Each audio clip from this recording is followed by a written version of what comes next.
20% of the family units who were coming across were actually fraudulent cases of people who rented a kid, stole a kid, or otherwise acquired a child to bring with them as a deportation shield. And they only have discovered this because they've started doing rapid DNA testing at the border.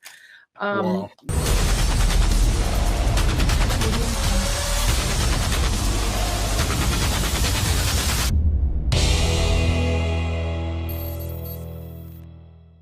The United States-Mexico border is roughly 2,000 miles long. According to Customs and Border Patrol, on the day that President Donald Trump took office, there were roughly 1,350 miles of border that had zero barrier, and roughly 650 miles of border that had a combination of slats, roadblocks, concertina wire, or some form of fencing. Today, after 3 years of Donald Trump serving as president, there are still roughly 1,350 miles of border that have zero barrier, and roughly 650 miles of border that have a combination of slats, roadblocks, concertina wire, or some form of fencing. Recent reports by Customs and Border Patrol admit that the Trump administration has only constructed 81 miles of barrier, mostly steel slats ranging from 18 feet to 30 feet high, built in the 650 miles of area where some form of barrier already existed. This is often referred to as replacement barrier. The Trump administration has not built any barrier in the 1,350 miles of border where no barrier currently exists. Recent reports say that Jared Kushner, Donald Trump's son-in-law, is going to be taking over the White House marketing for the border. Their goal is to have 400 miles, including the 81 miles already constructed, completed by the end of the calendar year 2020, not by the 2020 election. But the majority of this 400 miles will only be replacement barrier and will not address the 1,350 miles where no barrier currently exists. As reported by Breitbart News in October of 2019, based on statistics provided by Customs and Border Patrol, the apprehension of migrants who crossed the border into the United States reached 1.1 million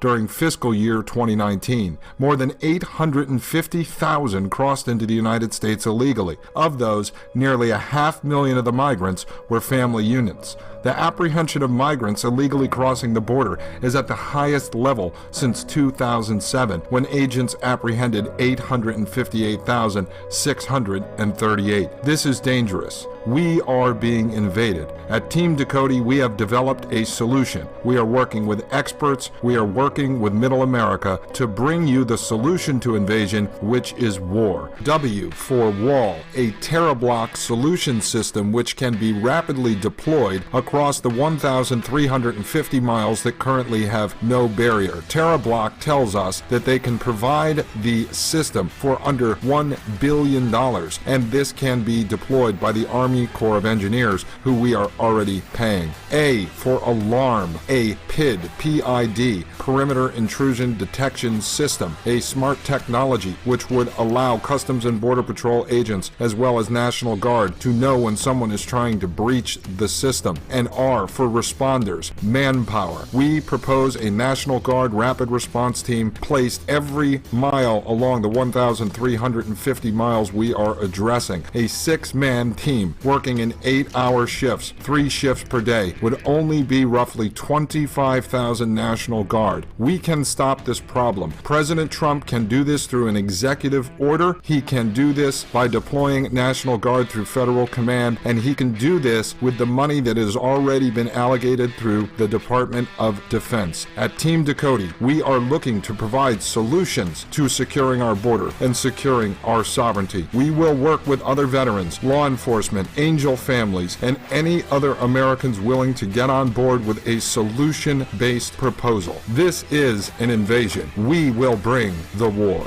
Hello, American patriots. Douglas Ducote here. The Second Amendment, it's not for hunting. It's for protecting ourselves against our government. Well, the last thing you need to worry about is your weapon being rusted and not working. Folks, here's your product. FirearmGuard.com. Use promo code DOUG for free shipping. This will protect your weapon from any rust and mildew issues.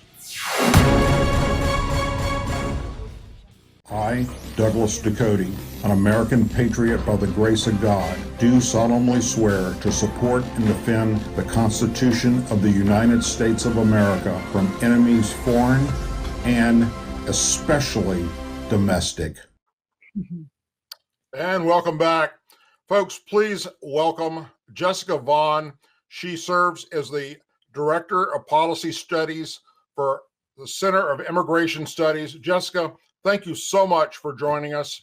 Your knowledge of the border of immigrations in general is something that everyone needs to hear. So we appreciate you coming on with us today. My pleasure to be with you and to talk with you. But you're right. What the introduction that I heard with all those facts is right on the money in terms of the levels of illegal immigration that we've seen over the southwest border. Excellent. And that's one of the things we're going to ask you about was, what are we looking at right now as far as the latest border crossing numbers? Is that pretty accurate what we had in the commercial? Yes, indeed. And coincidentally, just today, the Senate Homeland Security Committee had a hearing with 4 of the top immigration officials of the Trump administration, specifically to put on the record a lot of the facts surrounding this border crisis that still exists today.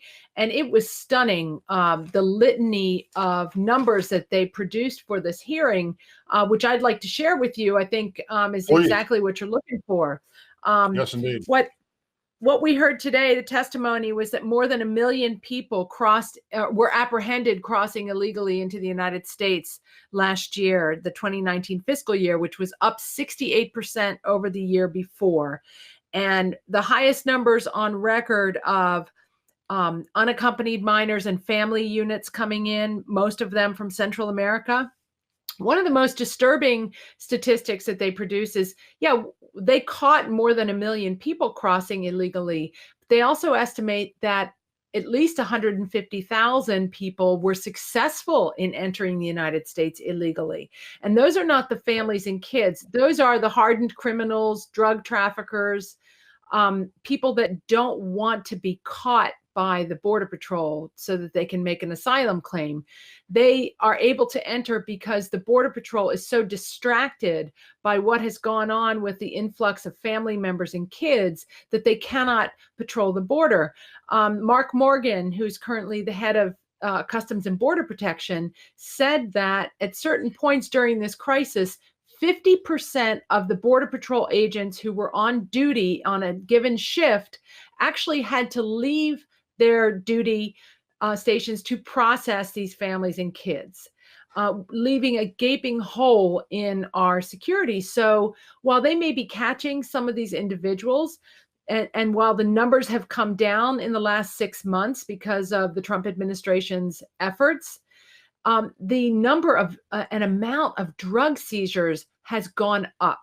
The amount of illicit narcotics that can enter the country has gone up because of the fact that this crisis of kids and families so takes the Border Patrol off their game. And it's a problem. And there are some other incredible statistics that they mentioned.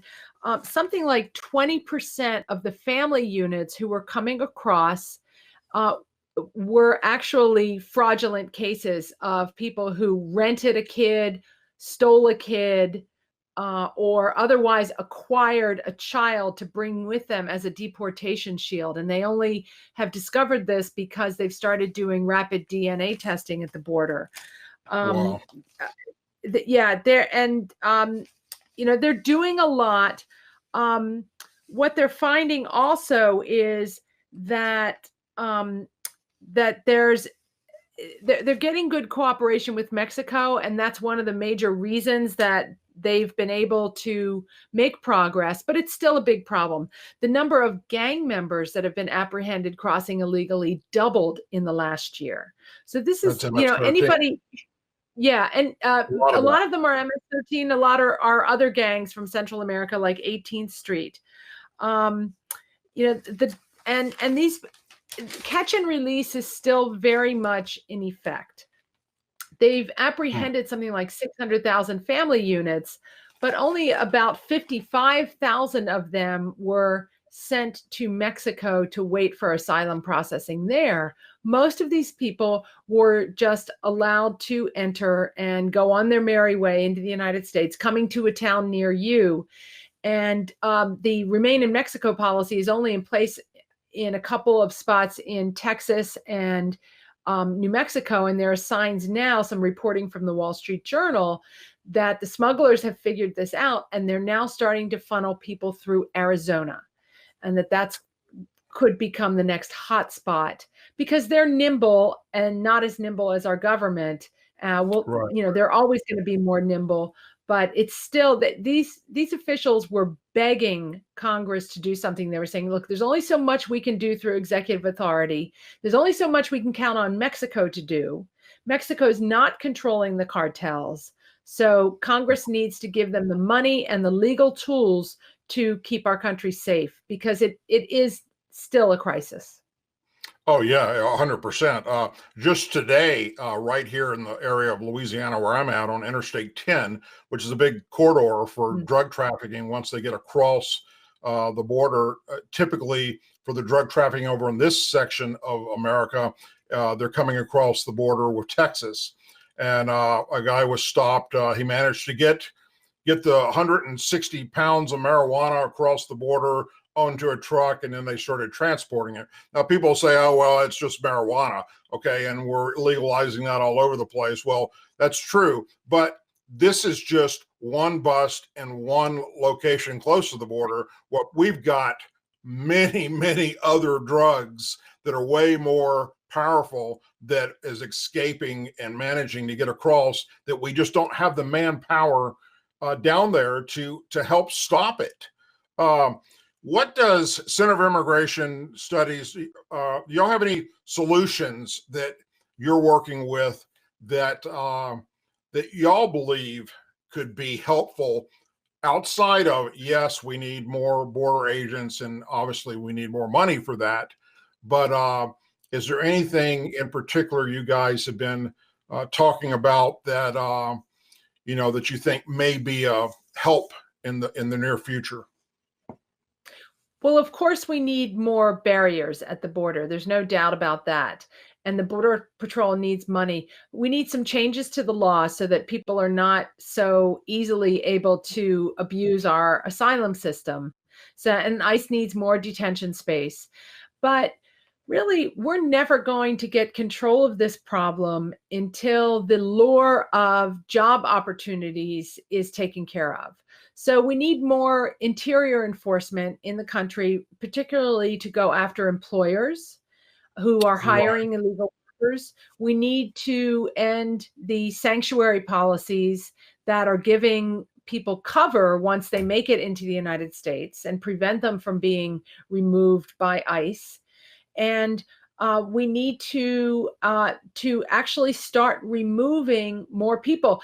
ICE is basically able to go after the worst of the worst, that fraction of the illegal population that is committing crimes here. But they need to also start going after the hundreds of thousands of people who've come in this recent influx, who said that they were applying for asylum, who were given court dates. Most of them do not show up, and most of them don't even file an application to begin with, much less show up for their court case. We need to start saying, look, it's not just criminals that ICE is going to be removing. You don't get a free pass just because you haven't committed a felony.